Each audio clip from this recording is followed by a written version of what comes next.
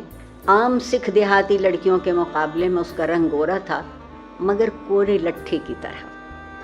مجھے نہیں معلوم یہاں سے کتنے نوجوانوں نے کبھی کورا لٹھا دیکھا ہے۔ وہ کہلاتا سفید تھا، ہوتا نہیں تھا سفید، اس کے کچھ گیہوں گندم کا سا رنگ، گندم جو ہمارے ہاں کا عام خوبصورت رنگ ہے وہ گندمی رنگ ہے، اور بدن چکنا تھا جس طرح مرسرائزڈ کپڑے کی سطح ہوتی ہے۔ اب نہیں آتی، ایک زمانے میں ایجپشین مرسرائزڈ کاٹن ہمارے یہاں بہت آتی تھی، بے حد شرمیلی تھی۔ ترلوچن اسی کے گاؤں کا تھا، مگر زیادہ دیر وہاں رہا نہیں تھا۔ پرائمری سے نکل کر جب وہ شہر کے ہائی اسکول میں گیا تو بس پھر وہیں کا ہو کے رہ گیا۔ اسکول سے فارغ ہوا تو کالج کی تعلیم شروع ہو گئی۔ اس دوران میں وہ کئی مرتبہ، لاتعداد مرتبہ اپنے گاؤں گیا، مگر اس نے کرپال کور کے نام کی کسی لڑکی کا نام تک نہ سنا، شاید اس لیے کہ وہ ہر بار اس افراتفری میں رہتا تھا کہ جلد از جلد واپس شہر پہنچے۔ میں نے کہا تو یہ تھا کہ میں اس کہانی کے لیے کچھ نہیں کہوں گی تاکہ آپ کا لطف آپ سے نہ چھینوں، لیکن میری گزارش ہے کہ کچھ لفظوں کا استعمال ہے، اس پر تھوڑی سی توجہ دیتے جائیے گا۔ کالج کا زمانہ بہت پیچھے رہ گیا تھا۔ اڈوانی چیمبرز کے ٹیرس اور کالج کی عمارت میں غالباً 10 برس کا فاصلہ تھا، اور یہ فاصلہ ترلوچن کی زندگی کے عجیب و غریب واقعات سے پر تھا۔ برما، سنگاپور، ہانگ کانگ، پھر بمبئی، جہاں وہ 4 برس سے مقیم تھا۔ ان 4 برسوں میں اس نے پہلی مرتبہ رات کو آسمان کی شکل دیکھی تھی، جو بری نہیں تھی۔ خاکستری رنگ کے تمبو کی چھت میں ہزارہا دیے روشن تھے، اور ہوا ٹھنڈی اور ہلکی پھلکی تھی۔ کرپال کور کا سوچتے سوچتے وہ موزیل کے متعلق سوچنے لگا، اس یہودی لڑکی کے بارے میں جو اڈوانی چیمبرز میں رہتی تھی۔ اس سے ترلوچن کو گوڈے گوڈے عشق ہو گیا تھا، ایسا عشق جو اس نے اپنی 35 برس کی زندگی میں کبھی نہیں کیا تھا۔ جس دن اس نے اڈوانی چیمبرز میں اپنے ایک عیسائی دوست کی معرفت دوسرے مالے پر فلیٹ لیا، بمبئی کی زبان میں مالا منزل کو کہتے ہیں، اسی دن اس کی مٹ بھیڑ موزیل سے ہوئی، جو پہلی نظر دیکھنے پر اسے خوفناک طور پر دیوانی معلوم ہوئی تھی۔ کٹے ہوئے بھورے بال اس کے سر پر پریشان تھے، بے حد پریشان۔ ہونٹوں پر لپسٹک یوں جمی تھی جیسے گاڑھا خون، اور وہ بھی جگہ جگہ سے چٹکی ہوئی۔ ڈھیلا ڈھالا لمبا سفید چوغا پہنے تھی، جس کے کھلے گریبان سے بہت کچھ 3/4 کے قریب نظر آتا تھا۔ باہیں جو کہ ننگی تھیں، مہین بالوں سے اٹی ہوئی تھی، جیسے وہ ابھی ابھی کسی سیلون سے بال کٹوا کے آئی ہو اور ان کی ننھی ننھی ہوائیاں ان پر جم گئی ہوں۔ ہونٹ اتنے موٹے نہیں تھے، مگر گہرے عنابی رنگ کی لپسٹک کچھ اس انداز سے لگائی گئی تھی کہ وہ موٹے اور بھینسے کے گوشت کے ٹکڑے معلوم ہوتے تھے۔ ترلوچن کا فلیٹ اس کے فلیٹ کے بالکل سامنے تھا، بیچ میں ایک تنگ گلی تھی، بہت ہی تنگ۔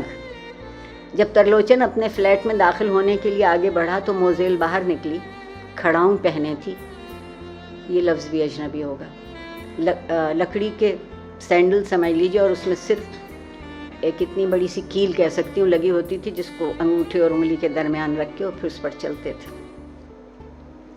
ترلوچن ان کی آواز سن کر رک گیا۔ موزیل نے اپنی پریشان بالوں کی چقوں میں سے بڑی آنکھوں سے ترلوچن کی طرف دیکھا اور ہنسی۔ ترلوچن بوکھلا گیا، جیب سے چابی نکال کر وہ جلدی سے دروازے کی جانب بڑھا۔ موزیل ایک کھڑاؤں سیمنٹ کے چکنے فرش پر پھسلی اور اس کے اوپر آ رہی۔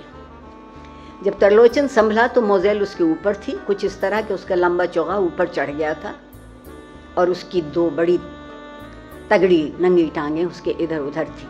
جب ترلوچن نے اٹھنے کی کوشش کی تو وہ بوکھلاہٹ میں کچھ اس طرح ساری موزیل سے الجھا جیسے وہ صابن کی طرح اس کے سارے بدن پر پھر گیا ہے۔ ترلوچن نے ہانپتے ہوئے مناسب و موزوں الفاظ میں اس سے معافی مانگی۔ موزیل نے اپنا لبادہ ٹھیک کیا اور مسکرا دی، یہ کھڑاؤں ایک دم کنڈم چیز ہے، اور وہ اتری کھڑاؤں میں اپنا انگوٹھا اور اس کی ساتھ والی انگلی پھنساتی کوریڈور سے باہر چلی گئی۔ ترلوچن کا خیال تھا کہ موزیل سے دوستی پیدا کرنا شاید مشکل ہو، لیکن وہ بہت ہی تھوڑے عرصے میں اس سے گھل مل گئی۔ لیکن ایک بات تھی کہ وہ بہت خودسر تھی، وہ ترلوچن کو کبھی خاطر میں نہیں لاتی تھی، اس سے کھاتی تھی، اس سے پیتی تھی، اس کے ساتھ سنیما جاتی تھی، سارا دن اس کے ساتھ جوہو پر نہاتی تھی. بامبے میں ایک ساحل ہے اس کا نام جوہو. لیکن جب وہ باہوں اور ہونٹوں سے کچھ اور آگے بڑھنا چاہتا تو وہ اسے ڈانٹ دیتی، کچھ اس طور پر اسے گھرکتی کہ اس کے سارے ولولے اس کی داڑھی اور مونچھوں میں چکر کاٹتے رہ جاتے. ترلوچن کو پہلے کسی کے ساتھ محبت نہیں ہوئی تھی. لاہور میں، برما میں، سنگاپور میں وہ لڑکیاں کچھ عرصے کے لیے خرید لیا کرتا تھا. اس کے وہم و گمان میں بھی یہ بات نہیں تھی کہ بمبئی پہنچتی ہی وہ ایک نہایت اکھڑ قسم کی یہودی لڑکی کے عشق میں گوڈے دھنس جائے گا اور اس سے کچھ عجیب قسم کی بے اعتنائی اور بے التفاتی برتنے تھی. اس کے کہنے پر فوراً سج بن کر سنیما جانے پر تیار ہو جاتی، مگر جب وہ اپنی سیٹ پر بیٹھتے تو ادھر ادھر نگاہیں دوڑانا شروع کر دیتی. کوئی اس کا شناسا نکل آتا تو زور سے ہاتھ ہلاتی اور ترلوچن سے اجازت لیے بغیر اس کے پہلو میں جا بیٹھتی. ہوٹل میں بیٹھے ہیں، ترلوچن نے خاص طور پر موزیل کے لیے پرتکلف کھانے منگوائے ہیں، مگر اس کو کوئی اپنا پرانا دوست نظر آ گیا اور وہ نوالا چھوڑ کر اس کے پاس جا بیٹھی ہے اور ترلوچن کے سینے پر مونگ ڈل رہی ہے. ترلوچن بعض اوقات بھنا جاتا تھا کیونکہ اسے قطعی طور پر چھوڑ کر اپنے ان پرانے دوستوں اور شناؤں ساؤں کے ساتھ چلی جاتی تھی اور کئی دن اس سے ملاقات نہ کرتی تھی. کبھی سر درد کا بہانہ، کبھی پیٹ کی خرابی کا، جس کے متعلق ترلوچن کو اچھی طرح معلوم تھا کہ فولاد کی طرح سخت ہے اور کبھی خراب نہیں ہو سکتا. جب اس سے ملاقات ہوتی تو وہ اس سے کہتی، تم سکھ ہو، یہ نازک باتیں تمہاری سمجھ میں نہیں آ سکتی. ترلوچن جل بھن جاتا اور پوچھا، کون سی نازک بات ہے؟ تمہارے پرانے یاروں کی. موزیل دونوں ہاتھ اپنے چوڑے چکلے کولوں پر لٹکا کر اپنی تگڑی ٹانگیں چوڑی کر دیتی اور کہتی، یہ تم مجھے ان کے تانے کیا دیتے ہو؟ ہاں وہ میرے یار ہیں اور مجھے اچھے لگتے ہیں. تم جلتے ہو تو جلتے رہو. ترلوچن بڑے دلیلانہ انداز میں پوچھتا ہے، اس طرح تمہاری میری کس طرح نبھے گی؟ موزیل زور کا قہقہا لگاتی، تم سچ مچ سکھ ہو ایڈیٹ. تم سے کس نے کہا ہے کہ میرے ساتھ نبھاؤ؟ اگر نبھانے کی بات ہے تو جاؤ اپنے وطن میں کسی سکھنی سے شادی کر لو، میرے ساتھ تو اسی طرح چلے گا. ترلوچن نرم ہو جاتا. دراصل موزیل اس کی زبردست کمزوری بن گئی تھی. وہ ہر حالت میں اس کی قربت کا خواہش مند تھا. اس میں کوئی شک نہیں کہ موزیل کی وجہ سے اس کی اکثر توہین ہوتی تھی. معمولی کرسٹان لونڈوں کے سامنے جن کی کوئی حقیقت ہی نہیں تھی اسے خفیف ہونا پڑتا تھا، مگر دل سے مجبور ہو کر اس نے یہ سب کچھ برداشت کرنے کا تہیہ کر لیا تھا. کرسچینز کی اردو اور بمبئی دونوں کی زبان میں بگڑا ہوا لفظ کرسٹان. سر سید کے لیے بھی اس وقت کے ملا حضرات نے یہی کہا تھا کہ مسلمانوں کو کرسٹان بنا رہے ہیں. عام طور پر توہین اور ہتک کا رد عمل انتقام ہوتا ہے، مگر ترلوچن کے معاملے میں ایسا نہیں تھا. اس نے اپنے دل و دماغ کی بہت سی آنکھیں میچ لی تھیں اور کئی کانوں میں روئی ٹھونس لی تھی. اس کو موزیل پسند ہی نہیں، جیسا کہ وہ اکثر اپنے دوستوں سے کہتا، گوڈے اس کے عشق میں دھنس گیا تھا. اب اس کے سوا اور کوئی چارہ نہیں تھے کہ اس کے جسم کا جتنا حصہ باقی رہ گیا ہے وہ بھی اس عشق کی دلدل میں چلا جائے اور قصہ ختم ہو. 2 برس تک وہ اسی طرح خار ہوتا رہا لیکن ثابت قدم رہا. آخر ایک روز جب موزیل موج میں تھی، اسے اپنے بازوؤں میں سمیٹ کر پوچھا، موزیل کیا تم مجھ سے محبت نہیں کرتی ہو؟ موزیل اس کے بازوؤں سے جدا ہو گئی اور کرسی پر بیٹھ کے اپنے فراق کا گھیرا دیکھنے لگی. پھر اس نے اپنی موٹی یہودی آنکھیں اٹھائیں اور گھنی پلکیں جھپکا کر کہا، میں سکھ سے محبت نہیں کر سکتی. ترلوچن نے ایسا محسوس کیا کہ پگڑی کے نیچے اس کے کیسوں میں کسی نے دمکتی ہوئی چنگاریاں رکھ دیں. اس کے تن بدن میں آگ لگ گئی. موزیل تم ہمیشہ میرا مذاق اڑاتی ہو. یہ میرا مذاق نہیں، یہ میری محبت کا مذاق ہے. موزیل اٹھی اور اس نے اپنے بھورے ترشے ہوئے بالوں کو ایک دل فریب جھٹکا دیا. تم شیو کرا لو اور اپنے سر کے بال کھلے چھوڑ دو تو میں شرط لگاتی ہوں کئی لونڈے تمہیں آنکھیں ماریں گے. تم خوبصورت ہو. ترلوچن کے کیسوں میں مزید چنگاریاں پڑ گئیں. اس نے آگے بڑھ کر زور سے موزیل کو اپنی طرف گھسیٹا اور اس کے عنابی ہونٹوں میں اپنے مونچھوں بھرے ہونٹ پیوست کر دیے. موزیل نے ایک دم پھوں کی اور اس کی گرفت سے علیحدہ ہو گئی. میں صبح اپنے دانتوں پہ برش کر چکی ہوں، تم تکلیف نہ کرو. ترلوچن چلایا، موزیل موزیل وینٹی بیگ سے ننھا سا آئینہ نکال کر اپنے ہونٹ دیکھنے لگی جس پر لگی ہوئی گاڑھی لپسٹک پر خراشیں آ گئی تھیں. خدا کی قسم تم اپنی داڑھی اور مونچھوں کا صحیح استعمال نہیں کرتے. ان کے بال ایسے اچھے ہیں کہ میری نیوی بلو اسکرٹ بہت اچھی طرح تو صاف کر سکتے، بس تھوڑا سا پٹرول لگانے کی ضرورت ہوگی. یہ بہت پرانا نسخہ ہے ڈرائی کلیننگ کا، اب یہ استعمال نہیں ہوتا. اب ہم پٹرول دوسری چیزوں کے لیے استعمال کرتے ہیں. ترلوچن غصے کی اس انتہا تک پہنچ چکا تھا جہاں وہ بالکل ٹھنڈا ہو گیا تھا. آرام سے صوفے پر بیٹھ گیا. موزیل بھی آ گئی اور اس نے ترلوچن کی داڑھی کھولنی شروع کر دی. اس میں جو پنیں لگی ہوئی تھیں وہ اس نے ایک ایک کر کے اپنے دانتوں تلے دبا لی. جن لوگوں نے بھی کوئی سے ملاقات ہوئی ہے یا ان کی تصویر دیکھی ہے، کس قدر نفاست سے وہ اپنی داڑھی کو بل دے کے لپیٹ کے رکھتے ہیں. ترلوچن خوبصورت تھا. جب اس کی داڑھی مونچھ نہیں ہوگی تھی تو واقعی لوگ اس کے کھلے کیسوں کے ساتھ دیکھ کر دھوکہ کھا جاتے تھے کہ یہ کوئی کم عمر خوبصورت لڑکی ہے. مگر بالوں کے اس انبار نے اب اس کے تمام خد و خال جھاڑیوں کے مانند اندر چھپا لیے تھے. اس کو اس کا احساس تھا، مگر وہ ایک اطاعت شعار و فرما بردار لڑکا تھا. اس کے دل میں مذہب کا احترام تھا. وہ نہیں چاہتا تھا کہ ان چیزوں کو اپنے وجود سے الگ کر دے جن سے اس کے مذہب کی ظاہری تکمیل ہوتی تھی. لگی تو موزیل سے پوچھا اس نے کہ یہ تم کیا کر رہی ہو؟ دانتوں میں پنیں دبائے وہ مسکرائی. تمہارے بال بہت ملائم ہیں. میرا اندازہ غلط تھا کہ ان سے میری نیوی بلو اسکرٹ صاف ہو سکے گا. ترلوچ تم یہ مجھے دے دو، میں انہیں گوندھ کر اپنے لیے ایک فرسٹ کلاس بٹوا بنواؤں گی. اب ترلوچن کی داڑھی میں چنگاریاں بھڑکنے لگیں. وہ بڑی سنجیدگی سے موزیل سے مخاطب ہوا.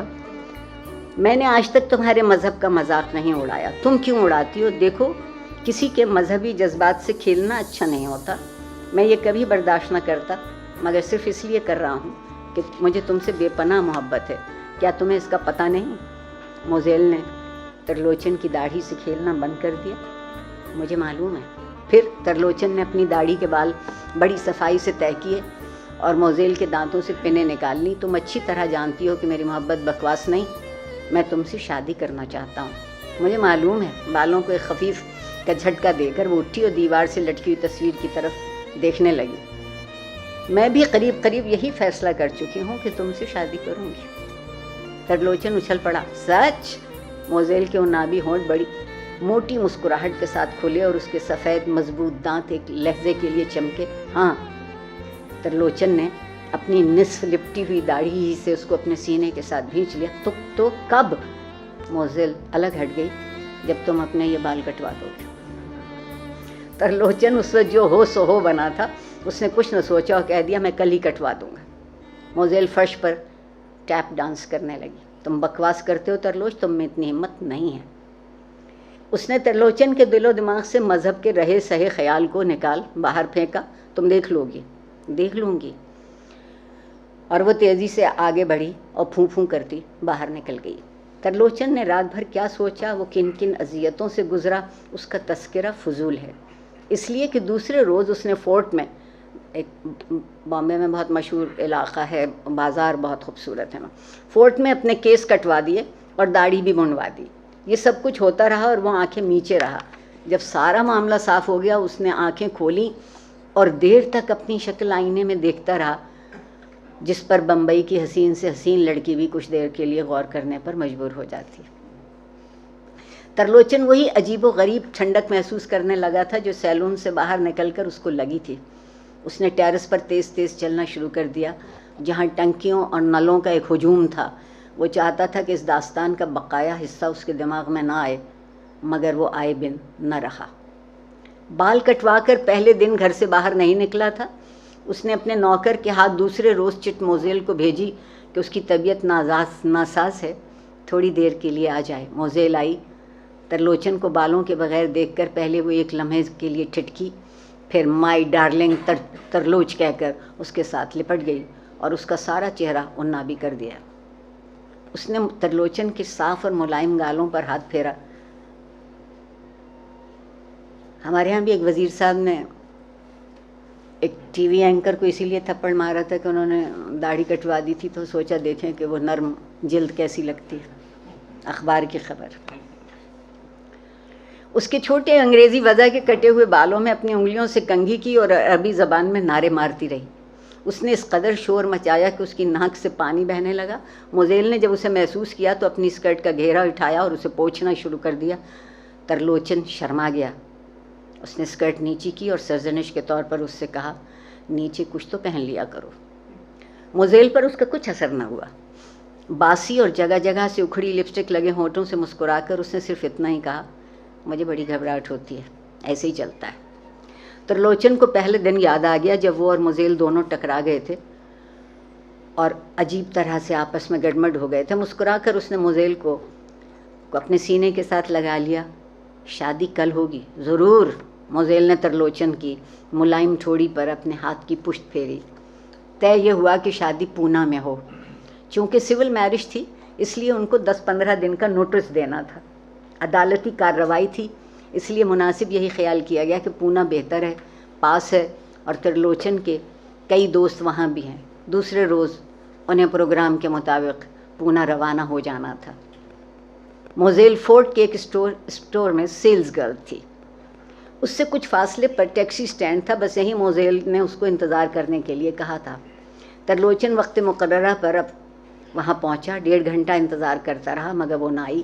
دوسرے روز اسے معلوم ہوا کہ وہ اپنے ایک پرانے دوست کے ساتھ، جس نے تازہ موٹر خریدی ہے، دیولالی چلی گئی ہے اور ایک غیر معین عرصے کے لیے وہیں رہے گی۔ ترلوچن پر کیا گزری یہ ایک بڑی لمبی کہانی ہے۔ قصہ مختصر یہ ہے کہ اس نے جی کھڑا کیا اور اس کو بھول گیا۔ اتنے میں اس کی ملاقات کرپال کور سے ہو گئی اور وہ اس سے محبت کرنے لگا، اور تھوڑے ہی عرصے میں اس نے محسوس کیا کہ موزیل بہت واہیات لڑکی تھی، جس کے دل کے ساتھ پتھر لگے ہوئے تھے اور جو چڑوں کے مانند ایک جگہ سے دوسری جگہ پھدکتا رہتا تھا۔ اس احساس سے اس کو ایک گونا تسکین ہوئی کہ وہ موزیل سے شادی کرنے کی غلطی نہ کر بیٹھا تھا۔ لیکن اس کے باوجود کبھی کبھی موزیل کی یاد میں ایک چٹکی کے مانند اس کے دل کو پکڑ لیتی تھی۔ اس کو کسی کے جذبات کا پاس نہیں تھا، پھر بھی وہ ترلوچن کو پسند تھی۔ اس لیے کبھی کبھی وہ اس کے متعلق سوچنے پر مجبور ہو جاتا تھا کہ وہ دیولالی میں اتنے عرصے سے کیا کر رہی ہے۔ اسی آدمی کے ساتھ ہے جس نے نئی کار خریدی تھی، یا اسے چھوڑ کر کسی اور کے پاس چلی گئی ہے۔ اس کو اس خیال سے سخت کوفت ہوتی تھی کہ وہ اس کے سوا کسی اور کے پاس ہوگی، حالانکہ اس کو موزیل کے کردار کا بخوبی علم تھا۔ وہ اس پر سینکڑوں نہیں ہزاروں روپے خرچ کر چکا تھا، لیکن اپنی مرضی سے، ورنہ موزیل مہنگی نہیں تھی۔ اس کو بہت سستی قسم کی چیزیں پسند آتی تھیں۔ ایک مرتبہ ترلوچن نے اسے سونے کے ٹاپس دینے کا ارادہ کیا جو اسے بہت پسند تھے، مگر اسی دکان میں موزیل جھوٹے اور بھڑکیلے اور سستے آویزوں پر مرمٹی اور سونے کے ٹاپس چھوڑ کر ترلوچن سے منتیں کرنے لگی کہ وہ انہیں خرید دے۔ ترلوچن اب تک نہ سمجھ سکا کہ موزیل کس قماش کی لڑکی ہے، کس آب و گل سے بنی ہے۔ وہ سارا کا سارا صابن کی مانند اس کے جسم پر پھر جاتا تھا، مگر وہ اس کو اس سے آگے 1 انچ بڑھنے نہیں دیتی تھی۔ اس کو چڑھانے کی خاطر اتنا کہہ دیتی تھی، تم سکھ ہو، مجھے تم سے نفرت ہے۔ ترلوچن اچھی طرح محسوس کرتا تھا کہ موزیل کو اس سے نفرت نہیں، اگر ایسا ہوتا تو اس سے کبھی نہ ملتی۔ برداشت کا مادہ اس میں رتی بھر بھی نہیں تھا۔ وہ کبھی 2 برس تک اس کی صحبت میں نہ گزارتی، 2 ٹوک فیصلہ کر دیتی، اس لیے کہ اس کو بہت ساری باتوں سے الجھن ہوتی تھی۔ ترلوچن نے کئی بار اس کو ان کی اشد ضرورت سے آگاہ کیا، اس کو شرم و حیا کا واسطہ دیا، مگر اس نے وہ چیز کبھی نہیں پہنی۔ ترلوچن جب اس سے حیا کی بات کرتا تھا تو وہ چڑ جاتی تھی، یہ حیا ویا کیا بکواس ہے، اگر تمہیں اس کا کچھ خیال ہے تو آنکھیں بند کر لیا کرو۔ تم مجھے یہ بتاؤ کہ کون سا لباس ہے جس میں آدمی ننگا نہیں ہو سکتا، یا جس سے میں تمہاری نگاہیں پار نہیں ہو سکتے۔ مجھ سے ایسی بکواس نہ کیا کرو، تم سکھ ہو، اور مجھے معلوم ہے کہ تم پتلون کے نیچے ایک سلی سا انڈرویئر پہنتے ہو جو نیکر سے ملتا جلتا ہے، یہ بھی تمہاری داڑھی اور سر کے بالوں کی طرح تمہارے مذہب میں شامل ہے۔ شرم آنی چاہیے تمہیں، اتنے بڑے ہو گئے اور اب تک یہی سمجھتے ہو کہ تمہارا مذہب انڈرویئر میں چھپا بیٹھا ہے۔ ترلوچن کو شروع میں ایسی باتیں سن کر غصہ آیا تھا، مگر بعد میں غور و فکر کرنے پر وہ کبھی کبھی لڑک جاتا تھا اور سوچتا تھا موزیل کی باتیں شاید نادرست نہیں، اور جب اس نے اپنے کیسوں اور داڑھی کا صفایا کرا دیا تھا تو اسے قطعی طور پر ایسا محسوس ہوا کہ وہ بیکار اتنے دن بالوں کا اتنا بوجھ اٹھائے پھرا جس کا کچھ مطلب ہی نہیں تھا۔ پانی کی ٹینکی کے پاس پہنچ کر ترلوچن رک گیا۔ موزیل کو ایک موٹی گالی دے کر اس نے اس کے متعلق سوچنا بند کر دیا۔ کرپال کور ایک پاکیزہ لڑکی جس سے اس کو محبت ہوئی تھی خطرے میں تھی۔ وہ ایسے محلے میں تھی جس میں کٹر قسم کے مسلمان رہتے تھے اور وہاں 2-3 واردات بھی ہو چکی تھی۔ لیکن مصیبت یہ تھی کہ اس محلے میں 48 گھنٹے کا کرفیو تھا، مگر کرفیو کی کون پرواہ کرتا۔ اس چالی کے مسلمان ہی اگر چاہتے تو اندر ہی اندر کرپال کور اور اس کی ماں اور اس کے باپ کا بڑی آسانی کے ساتھ صفایا کر سکتے تھے۔ چھوٹے کمروں کی کئی منزلوں کی جو عمارت تھی اس کو چال یا چالی بمبئی میں کہتے ہیں۔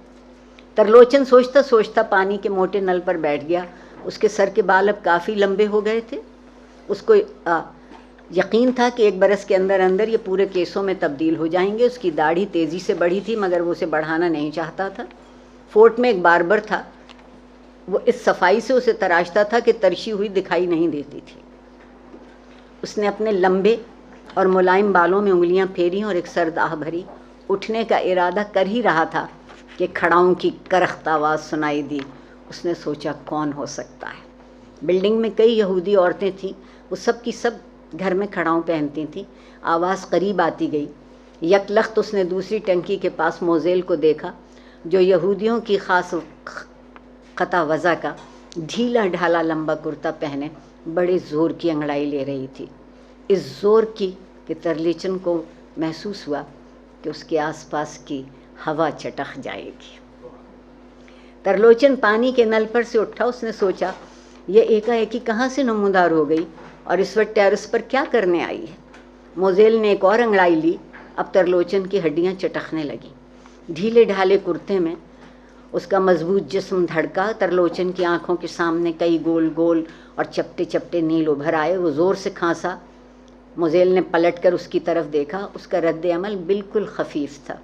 کھڑاؤں گھسیٹتی وہ اس کے پاس آئی اور اس کی ننھی منی داڑھی دیکھنے لگی۔ تم پھر سکھ بن گئے ترلوچ؟ داڑھی کے بال ترلوچن کو چبھنے لگے۔ موزیل نے آگے بڑھ کر اس کی تھوڑی کے نیچے اپنے ہاتھ کی پشت رگڑی اور مسکرا کر کہا اب یہ برش اس قابل ہے کہ میری نیوی بلو اسکرٹ صاف کر سکے، مگر وہ تو وہیں دیولالی میں رہ گئی۔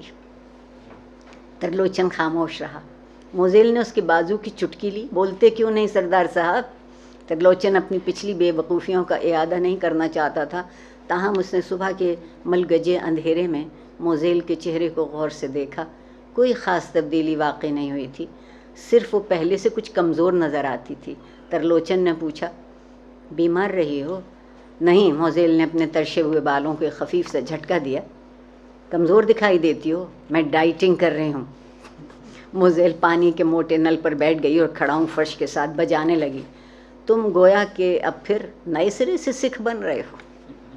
ترلوچن نے کسی قدر ڈٹائی کے ساتھ کہا ہاں مبارک ہو۔ موزیل نے ایک کھڑاؤں پیر سے اتار لی اور پانی کے نل پر بجانے لگی۔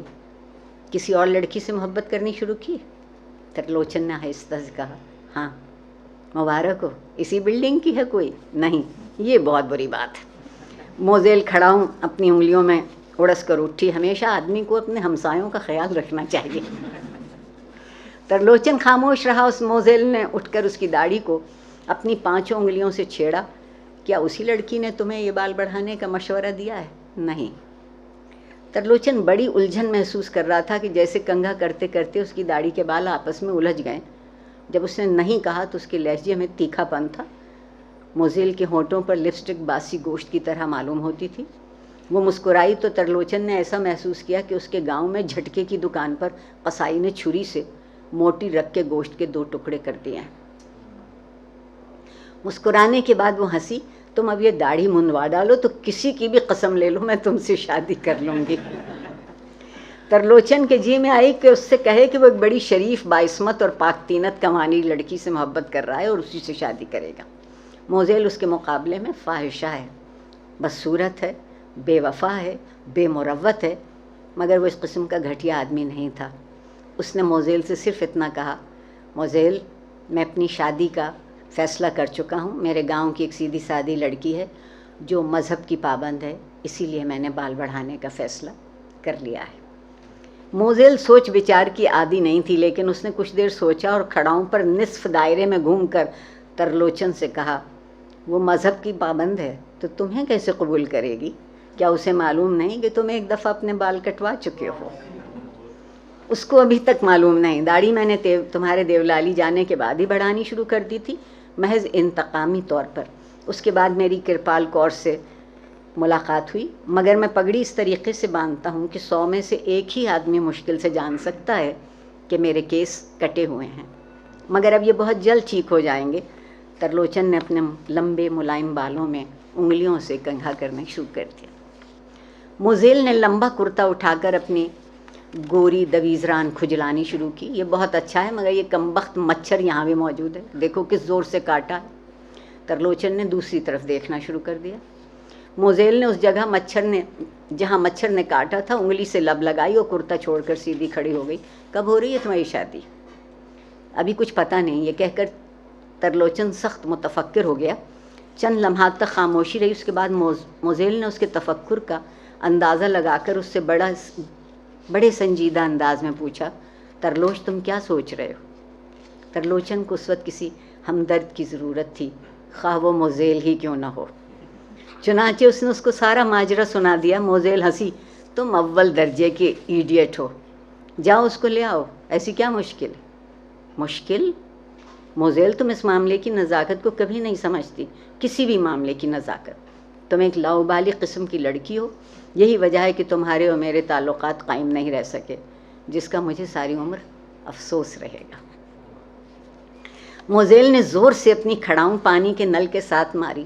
افسوس؟ بی ڈیمڈ سلی ایڈیٹ!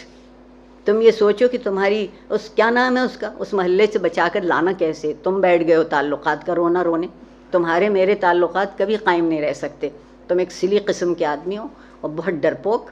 مجھے نڈر مرد چاہیے۔ لیکن چھوڑو ان باتوں کو، چلو آؤ تمہاری اسکور کو لے آئیں۔ اس نے ترلوچن کا بازو پکڑ لیا۔ ترلوچن نے گھبراہٹ میں اس سے پوچھا، کہاں سے؟ اور وہیں سے جہاں وہ ہے، میں اس محلے کی ایک ایک اینٹ کو جانتی ہوں، چلو آؤ میرے ساتھ۔ مگر سنو تو، کرفیو ہے، موزیل کے لیے نہیں، چلو آؤ۔ وہ ترلوچن کو بازو سے پکڑ کر کھینچتی اس دروازے تک لے گئی جو نیچے سیڑھیوں کی طرف کھلتا تھا۔ دروازے کھول کر وہ اترنے والی تھی کہ رک گئی اور ترلوچن کی داڑھی کی طرف دیکھنے لگی۔ ترلوچن نے پوچھا، کیا بات ہے؟ موزیل نے کہا، یہ تمہاری داڑھی لیکن خیر ٹھیک ہے، اتنی بڑی نہیں ہے، ننگے سر چلو گے تو کوئی نہیں سمجھے گا کہ سکھ ہو۔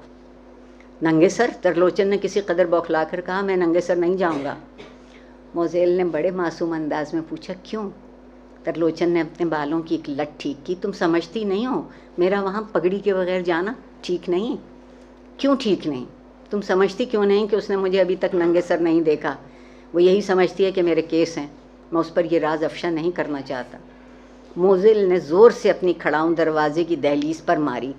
تم واقعی اول درجے کے ایڈیٹ ہو، گدھے کہیں کے۔ اس کی جان کا سوال ہے، کیا نام تمہاری اس کور کا جس سے تم محبت کرتے ہو؟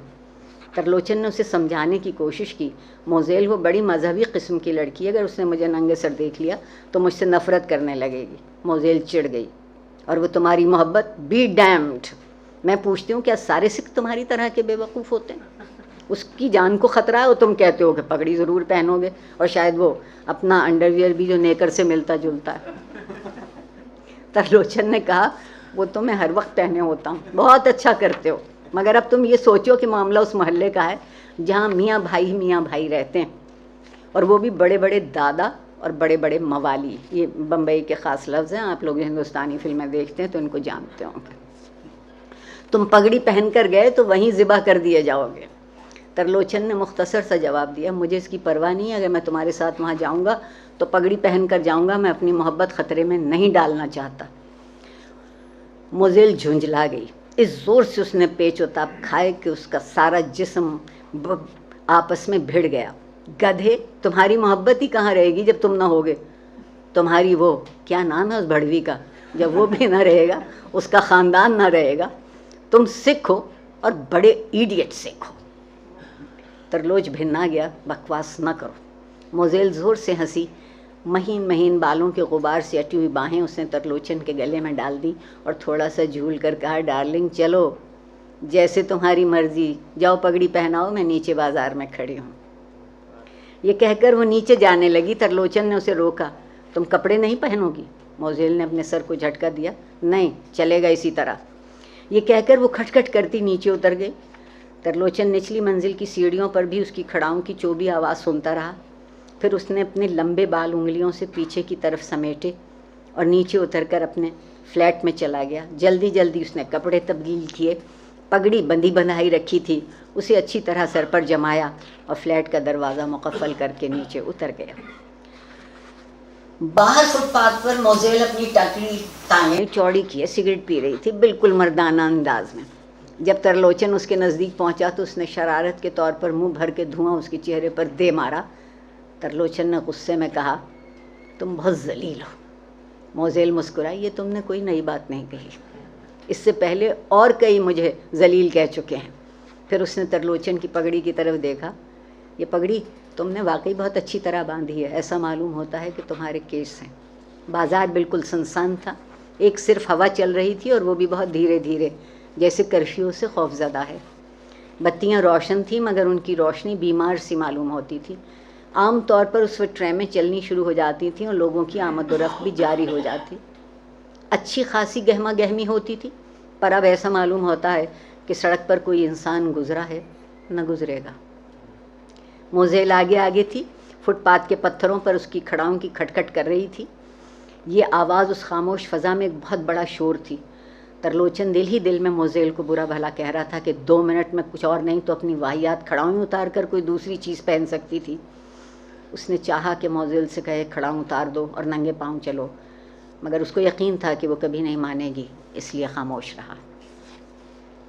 ترلوچن سخت خوف زدہ تھا، کوئی پتا بھی کھڑکتا تو اس کا دل دھک سے رہ جاتا، مگر موزیل بالکل بے خوف چلی جا رہی تھی، سگریٹ کا دھواں اڑاتی جیسے وہ بڑی بے فکری سے چہل قدمی کر رہی ہے۔ چوک میں پہنچے تو پولیس مین کی آواز گرجی، اے کدھر جا رہا ہے؟ ترلوچن سہم گیا۔ موزیل آگے بڑھی اور پولیس مین کے پاس پہنچ گئی اور بالوں کو ایک خفیف سا جھٹکا دے کر کہا، او تم ہم کو پہچانا نہیں تم نے؟ موزیل۔ پھر اس نے گلی کی طرف اشارہ کیا، ادھر اس باجو ہماری بہن رہتا ہے، اس کی طبیعت خراب ہے، ڈاکٹر لے کر جا رہا ہے۔ سپاہی اسے پہچاننے کی کوشش کر رہا تھا، اس نے خدا معلوم کہاں سے سگریٹ کی ڈبیا نکالی اور ایک سگریٹ نکال کر اس کو دیا، لو پیو۔ سپاہی نے سگریٹ لے لیا۔ موزیل نے اپنے منہ سے سلگایا ہوا سگریٹ نکالا اور اس سے کہا، ہیئر از لائٹ۔ سپاہی نے سگریٹ کا کش لیا، سپاہی ہمیشہ ایک سے رہیں گے۔ سپاہی نے سگریٹ کا کش لیا۔ موزیل نے داہنی آنکھ اس کو اور بائیں آنکھ ترلوچن کو ماری اور کھٹ کھٹ کرتی اسی گلی کی طرف چل دی جس میں سے گزر کر انہیں محلے میں جانا تھا۔ ترلوچن خاموش تھا مگر وہ محسوس کر رہا تھا کہ موزیل کرفیو کی خلاف ورزی کر کے ایک عجیب و غریب قسم کی مسرت محسوس کر رہی ہے۔ خطروں سے کھیلنا اسے پسند تھا۔ وہ جب جوہو پر اس کے ساتھ جاتی تھی تو اس کے لیے ایک مصیبت بن جاتی تھی۔ سمندر کی پیلتن لہروں سے پیلتن ہاتھی جیسی بھاری ٹکراتی بھیڑتی وہ دور تک نکل جاتی اور اس کو ہمیشہ اس بات کا دھڑکا رہتا کہ وہ کہیں ڈوب نہ جائے۔ جب واپس آتی تو اس کا جسم نیل اور زخموں سے بھرا ہوتا تھا مگر اس سے ان کی کوئی پرواہ نہیں ہوتی تھی۔ موزیل آگے آگے تھی، ترلوچن اس کے پیچھے پیچھے ڈر کے ادھر ادھر دیکھتا رہتا تھا کہ اس کی بغل میں سے کوئی چھری مار نمودار نہ ہو جائے۔